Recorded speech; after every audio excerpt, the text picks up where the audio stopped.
Hello friends चलिए इस video में हम लोग जानते हैं एयरटेल 5G कॉन्फ़िगरेशन के बारे में। ठीक है, तो जैसा हम लोगों को मालूम है कि एयरटेल जो है जियो, वोडाफोन आइडिया और एयरटेल जो है 5G लॉन्च कर रहा है, और ये तीनों ऑपरेटर जो है एरिक्सन का वेंडर यूज कर रहा है इंडिया में। ठीक है, तो चलिए हम लोग आज एयरटेल 5G कॉन्फ़िगरेशन के बारे में जानते हैं। एयरटेल जब 5G एयरटेल 5G कॉन्फ़िगरेशन के लिए ये हार्डवेयर जो है आपका इंडिया में यूज कर रहा है BB6630 प्लस AIR3239। ठीक है, देखिए सभी सर्कल में हार्डवेयर जो है चेंज होते रहता है। ठीक है, ऐसा नहीं है कि आपका एग्जैक्ट यही या जो मैं आपको हार्डवेयर के बारे में बता रहा हूँ, जो कॉन्फ़िगरेशन के बारे में बता रहा हूँ, यही कॉन्फ़िगरेशन जो है सभी सर्कल में यूज करेगा, ऐसा नहीं है।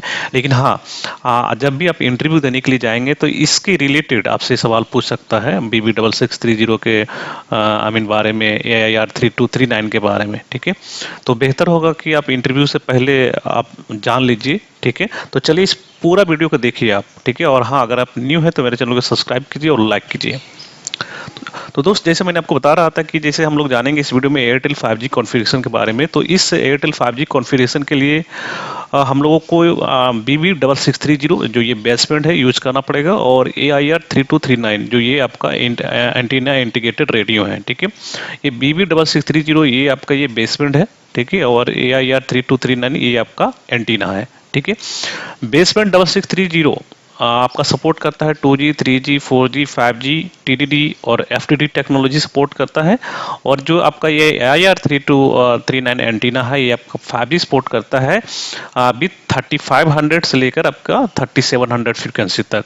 ठीक है, अगर आपको 3500 पे 5G चलाना है तो आप यूज कर सकते हैं, 3600 पे भी चलाना है तो आप यूज कर सकते हैं, 3700 पे भी आप यूज कर सकते हैं।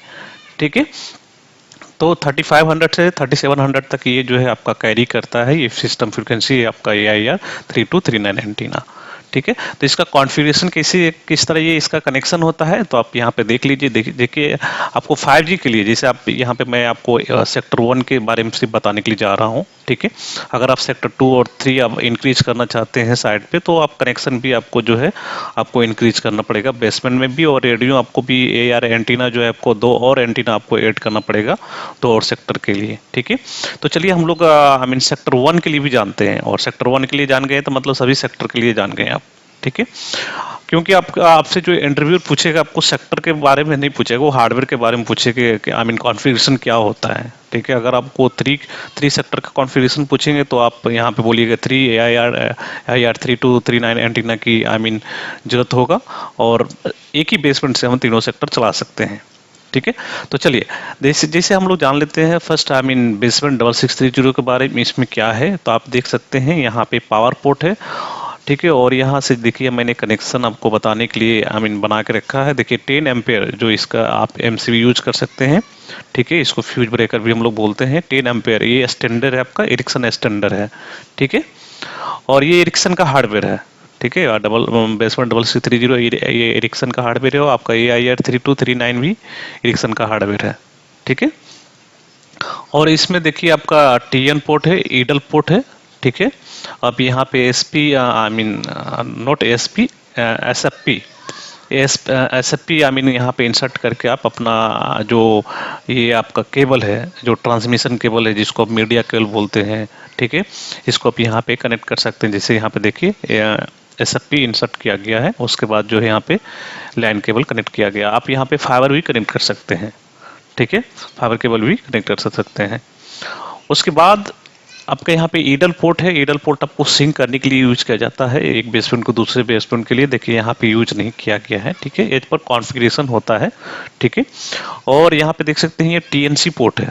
ठीक है, TNC पोर्ट देखिए एक बेसमेंट से दूसरे बेसमेंट को सिंक करने के लिए यूज किया जाता है, क्योंकि आप जब मीडिया देते हैं यहाँ पे देखिए आप टॉप जो बेसमेंट है यहाँ पे आप मीडिया दिए हुए हैं, बट नीचे वाले को आप नहीं दिए हुए हैं, तो ये जो सिंक कनेक्टिविटी इसके थ्रू इसको जो है मीडिया मिल जाता है। फिर ये जो नीचे वाला भी बेसमेंट है आपका ऑन एयर हो जाता है आपका ये टॉप वाला बेसमेंट से। ठीक है, इसलिए इसके बीच में ये कनेक्टिविटी होती है। ठीक है, तो ये टोटल जो है आपके बेसमेंट में 6630 में आपका टोटल है 1 2 3 4 5 10 एंड 15 टोटल 15 ऑप्टिकल पोर्ट है, ये याद रखिएगा, इंटरव्यू में पूछता है। और 2 टीएनसी पोर्ट है आपका, टीएनसी टॉप में टीएनसी है और नीचे में आपका टीएनडी है, ठीक है। उसके बाद सिंक पोर्ट है जीपीएस के लिए, एसीयू पोर्ट है, एलएमटी पोर्ट है जहाँ जिसे आप लॉगिन कर सकते हैं अपने लैपटॉप के through, local management terminal port इसको हम लोग बोलते हैं। ईसी पोर्ट है और अलार्म है आपका, अलार्म का यहाँ पे पोर्ट है आपका, नीचे और ऊपर दोनों है, ठीक है। अलार्म 1 अलार्म 2, यहाँ से आप एक्सटर्नल अलार्म देख सकते हैं, आई मीन दे सकते हैं, इंफ्रा को प्रोवाइड कर सकते हैं इंफ्रा को, ठीक है। तो यहाँ से आई मीन फर्स्ट सेक्टर के लिए आपको 2 आई मीन फाइबर केबल, जिसको आप ऑप्टिकल और सिपरी भी बोल सकते हैं, 2 आई मीन सिपरी केबल आपको यूज करना पड़ेगा ए एंड बी पोर्ट पे आपको। और यहाँ पे जो है AIR3239 में आपका जो पोर्ट रहता है डेटा 1 और डेटा 2, यहाँ पे आप कनेक्ट कर सकते हैं। देखिए यहाँ से आपको कनेक्शन देना है, जैसे यहाँ से ये दिया हुआ है, ठीक है। और फिर ये जो केबल है, ये जो आपका ऑप्टिकल केबल है, ठीक है, इसको यहाँ पे डेटा 1 और डेटा 2 पे यहाँ पे कनेक्ट करना है, ठीक है। लेकिन जैसे मैंने आपको बताया था कि मीडिया केबल के लिए आपको SFP इंसर्ट करना है, उसी तरह इस ऑप्टिकल केबल के लिए भी यहाँ पे SFP इंसर्ट करना पड़ेगा, यहाँ पे भी और AIR3239 एंटीना में भी। लेकिन सेम कंपनी का SFP होना चाहिए और सेम साइज का होना चाहिए। अगर डिफरेंट कंपनी का रहेगा SFP तो ये आपका AIR एंटीना जो है आपका बेसमेंट में डिटेक्ट नहीं होगा, ठीक है। तो ये ध्यान रखिएगा, ठीक है। फिर इसको हम लोग जो है पावर देते हैं, यहाँ पे देख सकते हैं 16 एम्पेयर और 20 एम्पेयर, आप दोनों फ्यूज यूज कर सकते हैं, दोनों साइज के फ्यूज यूज कर सकते हैं।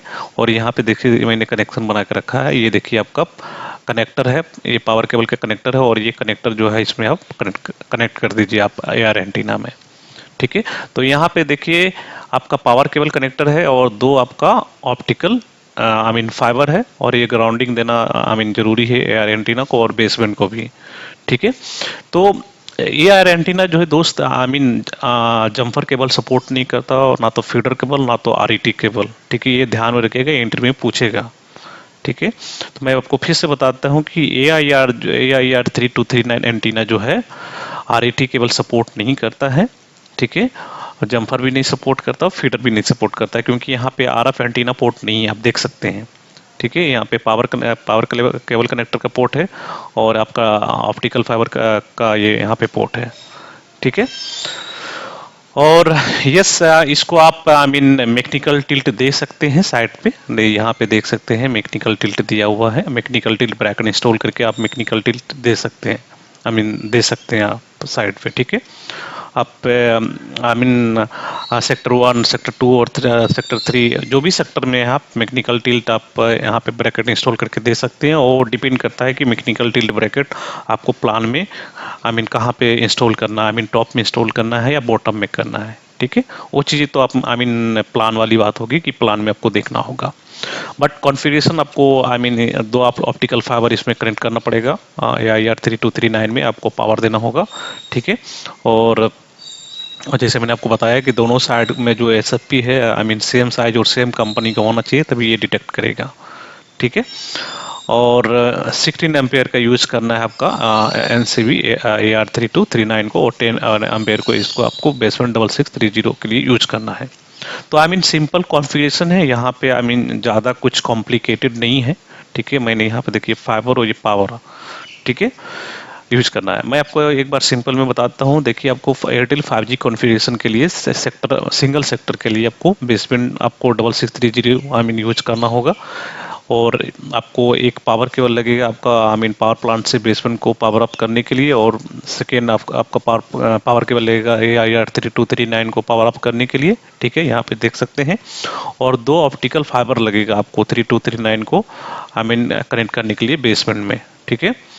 और उसके बाद फिर आपका एक केबल लगेगा आपको लैन के लिए, और आई मीन TNC केबल लगेगा आपको, आई मीन ट्रांसमिशन केबल लगेगा यहाँ पे सिंक करने के लिए, और यहाँ पे देख सकते हैं ये आपका अलार्म केबल है, ठीक है। तो इजी कॉन्फ़िगरेशन है, ज़्यादा कॉम्प्लिकेटेड नहीं है, आप आसानी से समझ सकते हैं, ठीक है। अगर समझ में नहीं आ रहा है तो थोड़ा सा आप आई मीन 1-2 बार वीडियो देखिए, आपको समझ में आ जाएगा, ठीक है। तो ज़्यादा कॉम्प्लिकेटेड नहीं है, एकदम से आई मीन इजी कॉन्फ़िगरेशन है, ठीक है दोस्त। तो दोस्त चलिए फिर मिलते हैं अच्छी वीडियो में, ठीक है। और जब तक के लिए बाय बाय, थैंक यू।